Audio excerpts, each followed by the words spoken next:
ప్రభునందు ప్రియులైన మీకందరికీ యేసుక్రీస్తు ప్రభువారి నామంలో శుభవందనాలు తెలియజేస్తూ ఉన్నాం.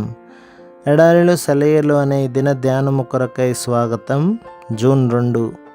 నిరీక్షణకు ఆధారం లేనప్పుడు అతడు నిరీక్షణ కలిగి నమ్మెను, మరియు అతడు విశ్వాసమునందు బలహీనుడు కాక.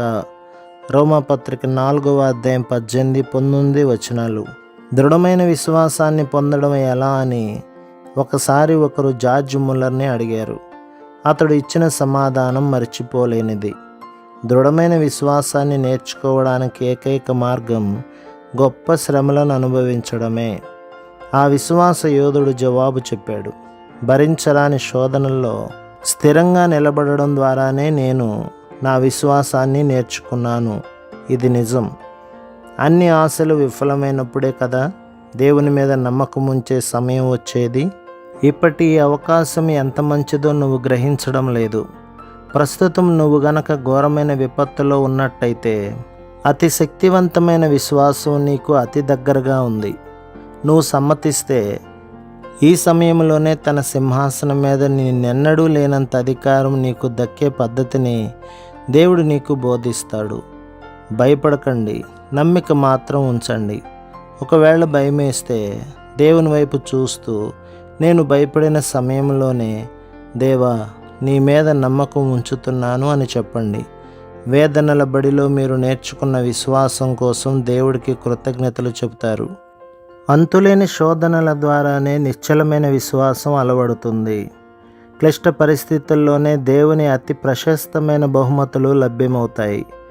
కొందరు మనుషులు కన్నీళ్లు, రక్తం నేల మీద చిందకుండా, వాళ్ళ ఆత్మలు చింతాక్రాంతం కాకుండా ఇహలోక పరంగా కానీ ఆత్మీయంగా కానీ ఎప్పుడైనా ఎక్కడైనా గొప్ప సంస్కరణ కానీ, మనుషులకి ప్రయోజనకరమైన పరిశోధన కానీ, ఆత్మల్ని మేలుకొలిపే ఉద్యోగం కానీ కలిగిందా?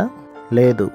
ఇలాంటి గొప్ప సంఘటనలకి మూలకర్తలైన మనుషుల శ్రమలే ఈ సంఘటనలకి పురిటి నొప్పులు. మతపరమైన మూఢాచారాలను ఎదిరించడానికి మార్టిన్ లూథర్ పడిన శ్రమలు, గడిపిన తృణీకారపు రోజులు ఇలాంటివే. దేవుని కృప సంబంధమైన సువార్తను యూదా మతాచారాల నుండి వేరు చేయడానికి పౌలు జీవితమంతా ఒక అంతులేని ఆక్రోశమే కదా. భారంతో కృంగిన బేల మనసా, సిలువ క్రింద చితికిన మనసా, తెలుసుకో, నీ అపార నష్టమే నీ అంతులేని లాభం. త్యాగమే నీ బ్రతుకున తరగని నిధి. ఎకరాల నిండా పూసిన పూలన్నీ కలిపితే 1-2 చుక్కల పరిమళమవుతుంది.